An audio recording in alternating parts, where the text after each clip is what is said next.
बीबी जी मैं आ जाऊं? परवीन ने टोकरी से कूड़ा अपनी कचरा गाड़ी में मुंतकिल करते हुए बीबी जान से पूछा। हाँ हाँ क्यों नहीं, तुम सामने नल से हाथ धोकर आओ, तब तक मैं नाश्ता मंगवाती हूँ। बीबी जान ने शफकत भरे अंदाज में परवीन को जवाब दिया और साथ ही अपनी बहुओं को आवाज देने लगी। अरे सरवत, अनिला, बेटी जल्दी से परवीन के लिए नाश्ता ले आओ। एक तो मैं इस परवीन से बहुत तंग हूँ, पता नहीं क्यों बीबी जान को इसके ईसाई होने से फर्क नहीं पड़ता, फिर वो कूड़ा उठाने वाली गंदी औरत। सरवत बेगम दांत कचकचाते हुए नाश्ता बनाने लगी। हाँ भाभी, मुझे भी इस घर में 2 साल तो होने को आए हैं, मैं भी यही देख रही हूँ कि पूरे प्रोटोकॉल के साथ कूड़ा उठाने वाली परवीन साहिबा को हर सुबह ट्रे में नाश्ता पेश किया जाता है। कुछ कहो तो ये कहकर खामोश करवा दिया जाता है कि इस्लाम तलवार से नहीं इखलाक से फैला है। अनीला बेगम भी बुरा मनाते हुए गोया हुई। तुम 2 साल की बात कर रही हो, मेरी शादी को 3.5 साल हो चुके हैं। इससे भी पहले पता नहीं कब से ये सिलसिला पूरी आबोताब से चल रहा है। सरवत बेगम ने कहा और बेदली से ट्रे सजाई और मसनूई मुस्कुराहट होंठों पर सजाए लॉन में बैठी परवीन के सामने रखी और पलट गईं। खाओ खाओ, और हाँ देखो पेट भर कर खाना, रोटी और चाय तो ले लेना।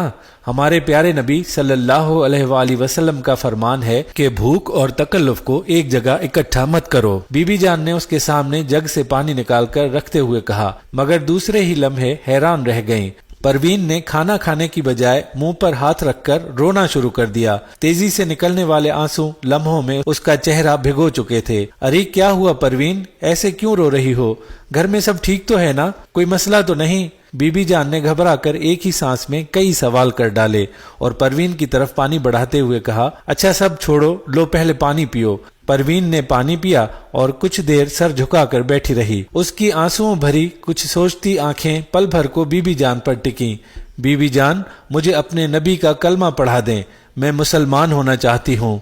क्या क्या कहा तुमने? बीबी जान ने बमुश्किल फिक्रा पूरा किया। जी बीबी जान, मैं बहोशो हवास मुसलमान होना चाहती हूँ, परवीन बोली। तुमने ये मजहब बदलने का इतना बड़ा फैसला किस तरह इतनी आसानी से कर लिया? बीबी जान अभी तक यकीन नहीं कर पा रही थी। आसानी कहाँ बीबी जान, 4 साल हो गए हैं, कतरा कतरा चोट पड़ते। आपको याद ही नहीं, मगर मुझे आज भी वो दिन याद है जब 4 साल पहले एक दिन भूख से तंग आकर आपसे खाना मांगा था, तो मेरा ख्याल था कि आप मुझे कोई बची खुची रोटी शापर में डालकर दे देंगी। मगर मेरी हैरत की इंतहा न रही जब आपने साबुन से मेरे हाथ मुंह धुलवाकर ट्रे में रखकर नाश्ता पेश किया और मेरे झिझकने पर कहा, बेटी खा लो। हमारे कुरान में जगह जगह भूखे को खाना खिलाने का हुक्म दिया गया है, और ये हुक्म सिर्फ किसी मुसलमान के लिए नहीं बल्कि हर उस शख्स के लिए है जो भूखा हो। फिर ये ट्रे में सजे कीमती बर्तन आप मुझे आम बर्तनों में दे देती, मैं उसी में खा लेती। मेरे झिझकने पर आपका जवाब था, बेटी ये खाना मैं तुम्हें अल्लाह के नाम पर खिला रही हूँ, तो अल्लाह के नाम पर खिलाए जाने वाला खाना मैं किस तरह आम बर्तनों में खिलाऊं? मेरा दिल गवारा नहीं करेगा। और फिर उस दिन के बाद से आज तक मैं इस घर से पहले दिन की तरह इज्जत से पेट भर कर जाती हूँ। मगर ये तो 4 साल से तुम्हारा मामूल है, अब ऐसी क्या बात हुई कि तुम अपना पैदाइशी मजहब छोड़ने को तैयार हो गई? बीबी जान खुशी और हैरत की मिली जुली कैफियत में बोली।